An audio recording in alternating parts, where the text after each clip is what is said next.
श्री राधा रास बिहारी भगवान को सच्चिदानंद रूपाय विश्वोत्पत्त्यादि हेतवे तापत्रय विनाशाय श्री कृष्णाय वयं नमः। आउनुहोस् आदरणीय भक्त सज्जन वृन्द, हाम्रो भागवत सत्संग कार्यक्रमलाई हामी आजको कार्यक्रम प्रारम्भ गरौँ। ध्रुवले आज भगवानको दर्शन पाएर गदगद भएका छन्। भगवानबाट केवल भगवानका भक्तको संगत और चरण प्रभु चरणको अविचल भक्ति। भगवानले भन्नु किन ध्रुव तिमी आएको किन बिर्स्यौ? ध्रुवले भन्छ नै प्रभु बिर्सेको त छैन, आउन त पिताका गोदीमा बस्न नपाएर आएको, पिताको काखमा बस्नको लागि। अब त्यहाँ जाने होइन नै प्रभु, म सत्य भन्छु, यो वासना मेरो मनमा अवश्य थियो, तर आज हजुरको दर्शन पाएपछि अब हजुरको चरण छोड्न मन छैन। भगवानको दर्शन पाइसकेपछि पनि मनमा कोही वासना रहन्छ र? संसारिक लौकिक तृष्णा रहन्छ र? प्रभु अब मलाई हजुरको चरणको शरणमा राख्नुहोस्। भगवानले भन्नु नै ध्रुव तिमीलाई जानै पर्छ। थाहा छ यदि तिमी गएनौ भने, कदाचित तिमी गएनौ भने थाहा छ तिमीलाई भोलि संसारले के भन्छ? मही बन्तु भक्त बन्तु, तपस्या गर्छु भनेर गएको, के को तपस्या गर्ने? बाघ भालुले खायो होला नि, फर्केर पनि आएन। त्यही संसारका प्राणीलाई देखाउनको लागि भए पनि जाऊ। म संसारलाई म पनि देखाउन चाहन्छु कि मेरो भक्तले संसारमा के पाउन सक्दैन। मेरो भक्तले चाहने भने धर्म अर्थ काम मोक्ष चतुर्विध पुरुषार्थ उसको मुठ्ठीमा हुन्छ। तिमीले संसारीलाई देखाउनको लागि भए पनि राज्य गर्नुपर्छ।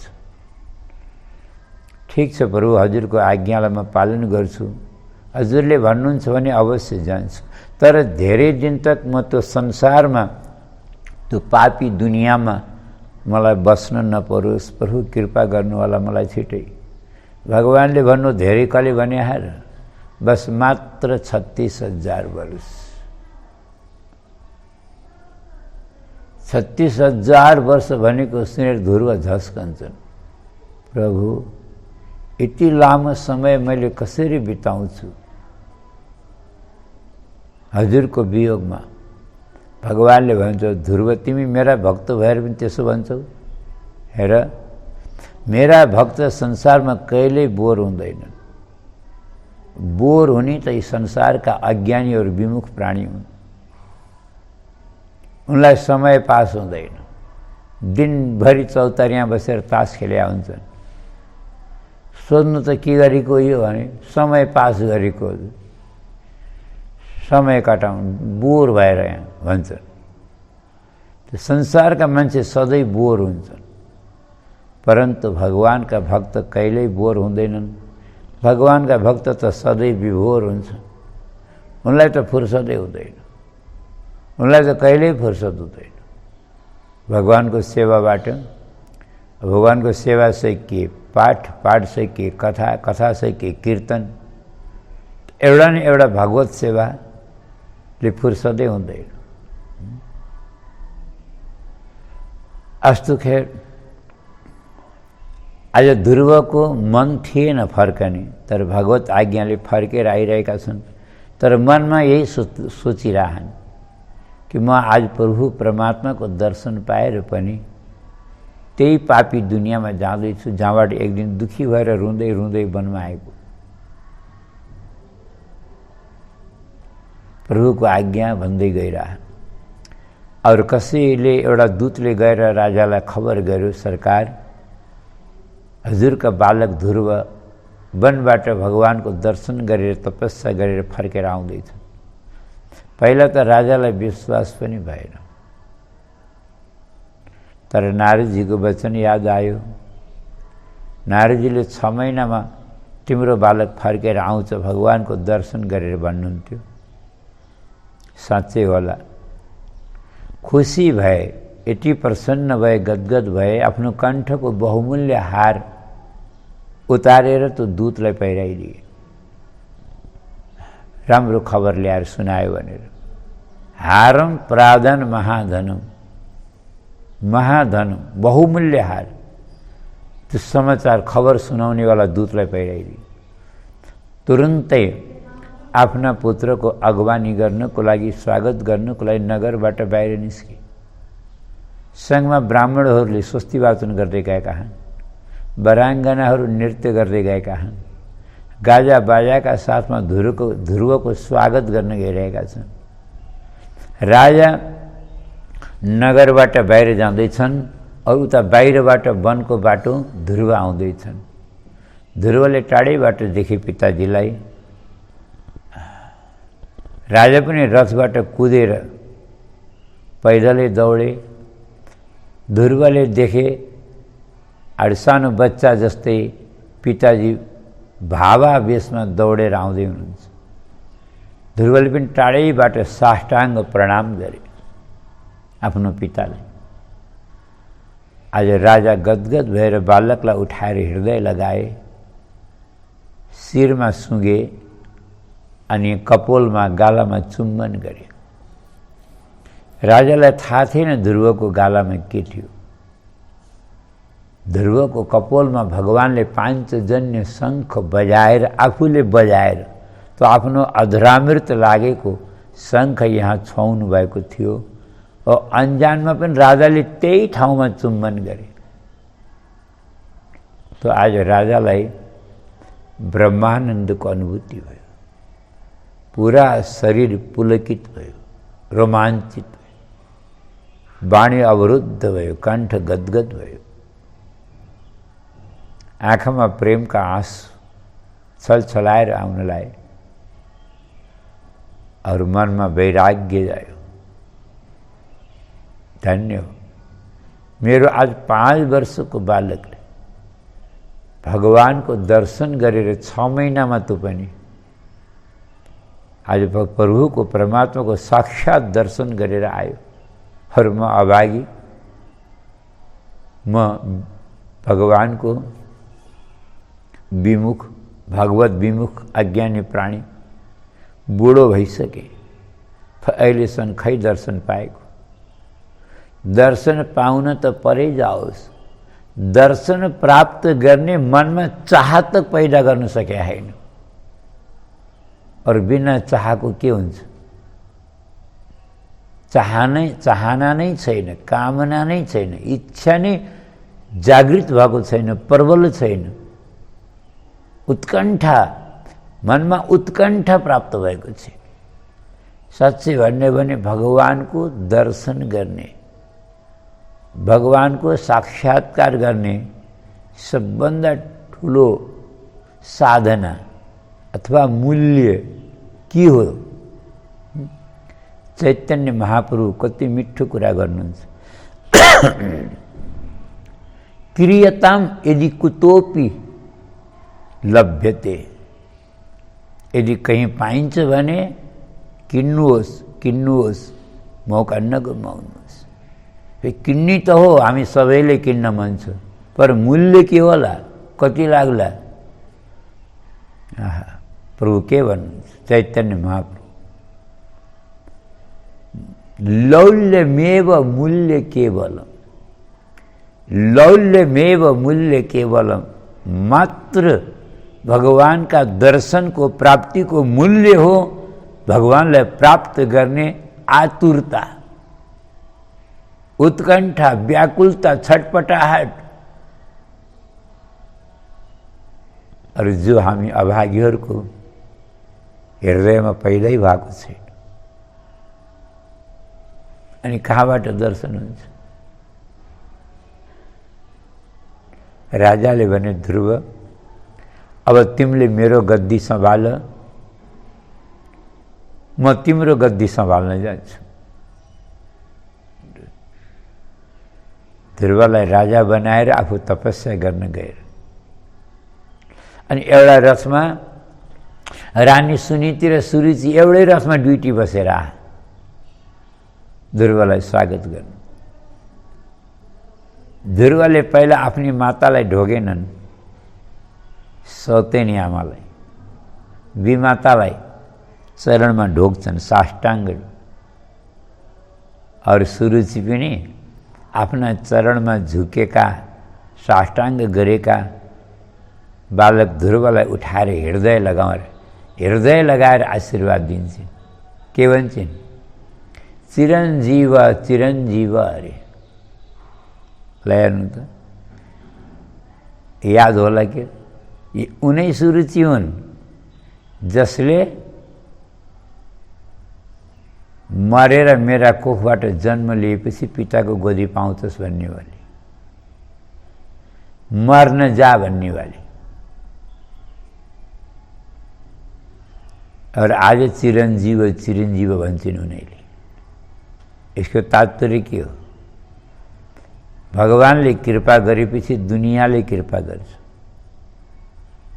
भन्छ नि, जा पर कृपा राम की होई और ता पर कृपा करें सब कोई। जब भगवानले ठुक्राउनुहुन्छ त दुनियाँले ठुक्राउँछ, और जब भगवानले अगाल्नुहुन्छ त दुनियाँले अगाल्न तयार हुन्छ। असुनीतिका भाग्यको कसले सराहना गरोस्? आकाशबाट देवाङ्गनाहरूले पुष्प वर्षाएका छन्, फूल वर्षाए। धन्य हो सुनीति तिम्रो कोख, जुन कोखबाट ध्रुव जस्तो बालक पैदा भयो, जसले 5 वर्षको उमेरमा 6 महिनामा भगवानको दर्शन गरेर आयो। सन्तान जन्माएर मात्रै कसैको मातृत्व चरितार्थ हुँदैन। सन्तान त कुकुर और सुँगुरका पनि एकैचोटि दर्जनौं जन्मन्छन्। मातृत्व चरितार्थ कृतार्थ तब हुन्छ जब जसका गर्भबाट ध्रुव जस्तो भगवानको परम भक्त पुत्र पैदा हुन्छ। माता सुमित्रा के भन्छन्? पुत्रवती युवती जग सोई, राम भगत जासु सुत होई। जसको बालक भगवान रामको भक्त हुन्छ त्यही माता धन्य हो। पुत्रवती भन्न सुहाउँछ। अरू त सब हामी प्रारब्ध भोग्न आएका, सबै हामी वासनाका पुतला हौं।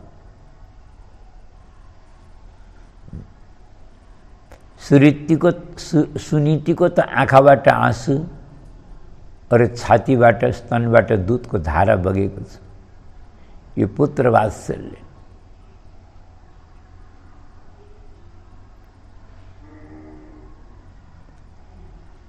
आज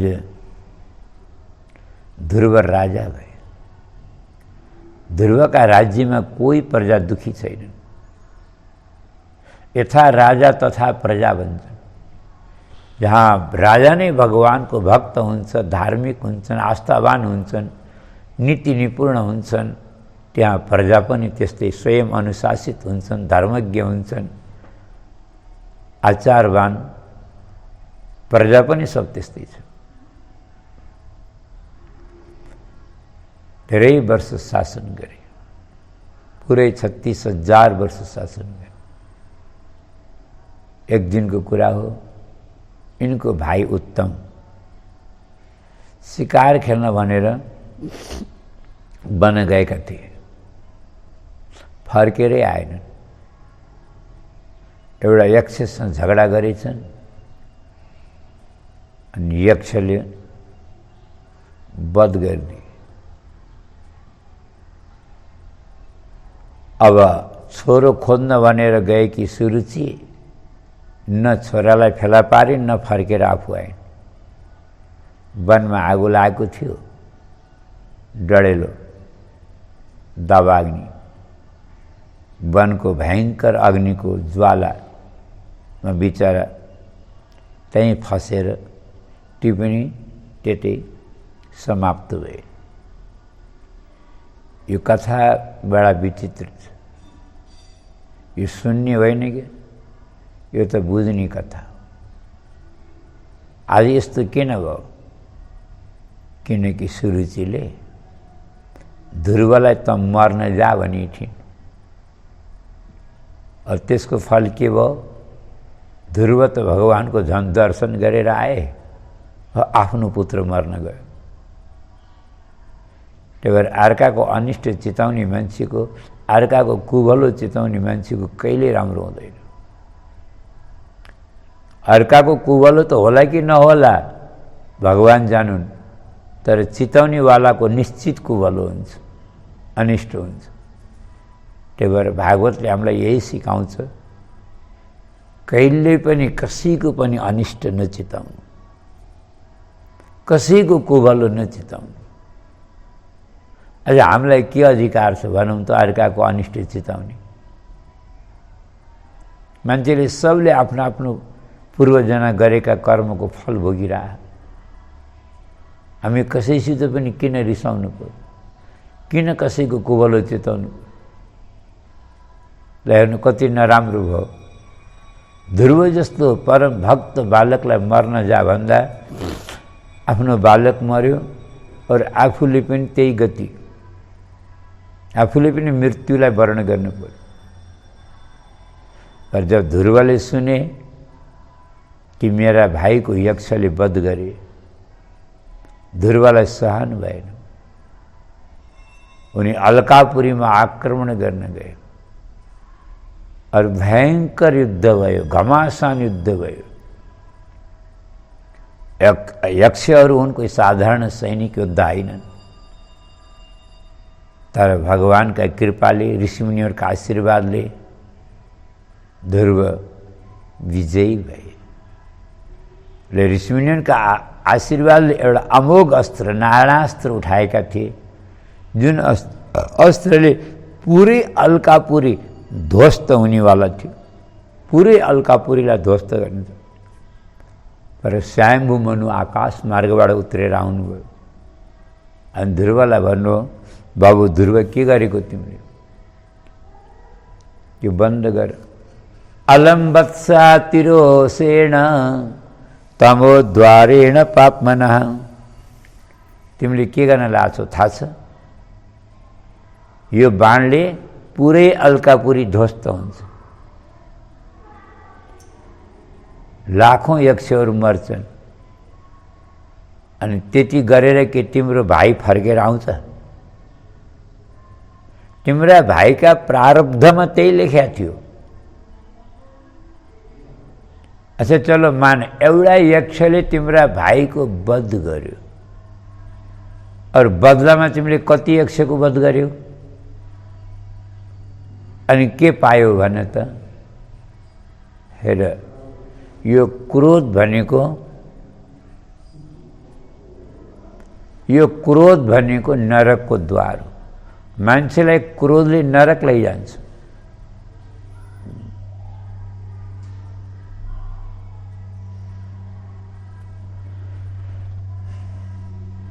त्यही बराबर नास्मत् कुलोचितम तात। ध्रुव, यो हाम्रो कुलको उचित है, हाम्रो कुलोचित कर्म होइन यो। ध्रुवले तुरन्तै धनुष बाण राखे, हात जोडेर क्षमा याचना गरे। पितामह, मलाई क्षमा गर्नुस्, म क्रोधले अन्धो भएको थिएँ। वास्तवमा सत्य कुरा, मान्छे क्रोधले न अन्धो हुन्छ। आँखा अन्धो हुन पर्दैन नि, विवेक नष्ट भएपछि मान्छे अन्धो भएन। मान्छेको विवेक नष्ट हुन्छ।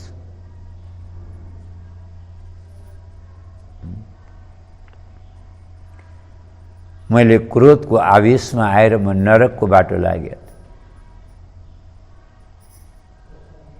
हजुरले आएर मलाई बचाउनु भयो। म क्षमा चाहन्छु, मलाई क्षमा गर्नुहोस्। कुबेर पनि दङ्ग परे। धन्य हो राजन, यस्तो घमासान चलिरहेको युद्ध और हातमा उठाएको अमोघ अस्त्र और पितामहको एउटा वचनले तिमीले बन्द गर्यौ। यस्तो पितृभक्ति त मैले पहिलो बार देखेँ। म प्रसन्न छु, वरदान माग, के चाहन्छु? ध्रुवले भन्छन्, हे यक्षपति, मलाई क्षमा गर्नुहोला, म आवेशमा आएर, क्रोधमा आएर मैले अनन्त असङ्ख्य यक्षहरूको वध गरेँ। मलाई वरदान दिनुहुन्छ भने मलाई एउटै वरदान दिनुहोस्, प्रभुको श्री चरणमा मेरो अनपाइने भक्ति, अखण्ड भक्ति लागोस्। कुबेर भन्छन्, राजन, हामी देवता अरू सबै वरदान दिन सक्छौँ, परन्तु दुईटा वरदान दिन सक्दैनौँ। एउटा भगवानका श्री चरणको भक्ति, जो हामीलाई पनि प्राप्त छैन। हामी पनि भगवानको भक्ति गरेको भए स्वर्गमा देवता हुने थिएनौँ, हामी भगवानको धाममा जाने थियौँ। धर्ममा आस्था थियो, देवता भयौँ, परन्तु भगवानको भक्ति न हामीले गऱ्यौँ न अर्कालाई हामी भक्ति दिन सक्छौँ। यो त केवल करुणामूर्ति भगवान श्रीहरिले मात्रै दिनुहुन्छ। अनि दोस्रो मुक्ति, किनकि मुक्तिको स्वामी भगवान हुनुहुन्छ। म वरदान दिन त सक्दिनँ, तर ध्रुव, म तिमीलाई वचन दिन्छु, म भगवानसँग प्रार्थना गर्नेछु, मैले भगवानलाई अनुरोध गर्नेछु, आफ्ना श्री चरणको अनपाइने भक्ति तिमीलाई अवश्य दिनुहुनेछ। तिमी जस्ता भक्तलाई नदिएर अरू कसलाई दिनु होला त भगवान? यति भनेर आज कुबेर पनि अन्तर्ध्यान भए। ध्रुव फर्केर राज्यमा आए। पुरा 36,000 वर्ष राज्य गरेर राज्य पुत्रलाई दिएर यिनी तपस्या गर्न वनमा गए। उत्तराखण्डमा गएर कठोर तपस्या गरे। तपस्या गर्दा गर्दै वैकुण्ठबाट भगवानका पार्षद विमान लिएर आए। नन्द और सुनन्द नाम गरेका पार्षद भन्छन्, भो भो राजन सुभद्रम ते वाचम नो वै त शृणु। हे राजन, हामी वैकुण्ठबाट आएका प्रभुका पार्षद हौँ। प्रभुको आज्ञा छ हजुरलाई लिएर वैकुण्ठ आउँ। हजुर विमानमा चढेर वैकुण्ठ हिँड्नुहोस्। यस्तो शुभ समाचार पाएर पनि ध्रुवले आफ्नो मर्यादा बिर्सेनन्, आफ्नो कर्तव्य बिर्सेनन्, आफ्नो सन्ध्या बन्दन, आफ्नो नित्य कर्म गरे र विमानको परिक्रमा गरे। विमानमा चढ्न खोज्दा विमान त अनि अल्को हुन्छ नि, होइन र? विमान अल्को, किनकि स्वर्ग वैकुण्ठको विमान हो, धरतीमा बस्दैन।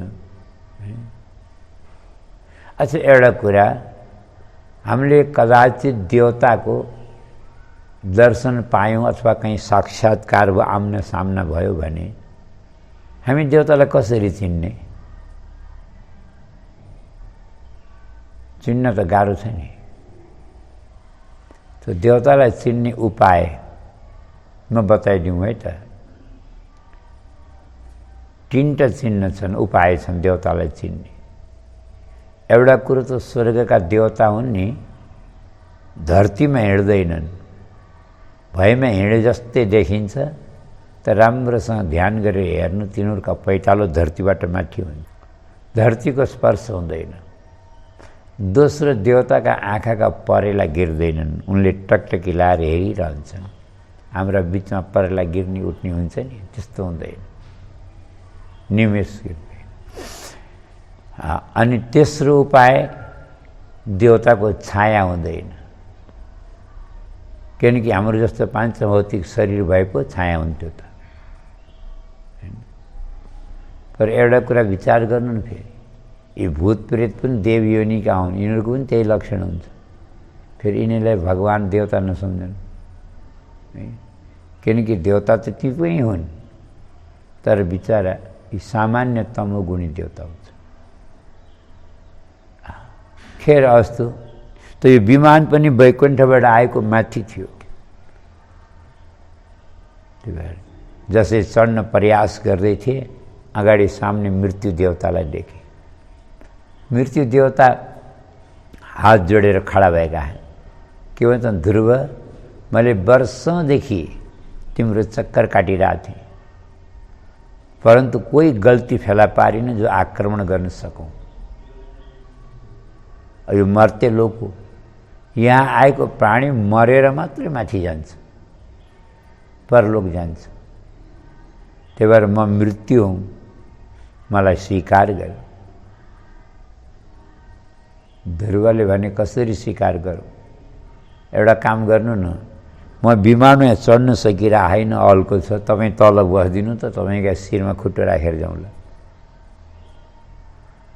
मृत्यु देवता विमानको तल आएर बस्छन्।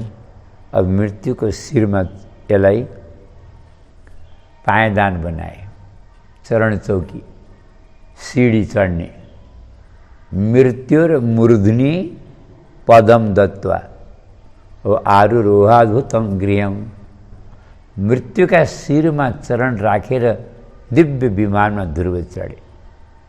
वाह, यो एकमात्र भक्तिमा यो शक्ति हुन्छ।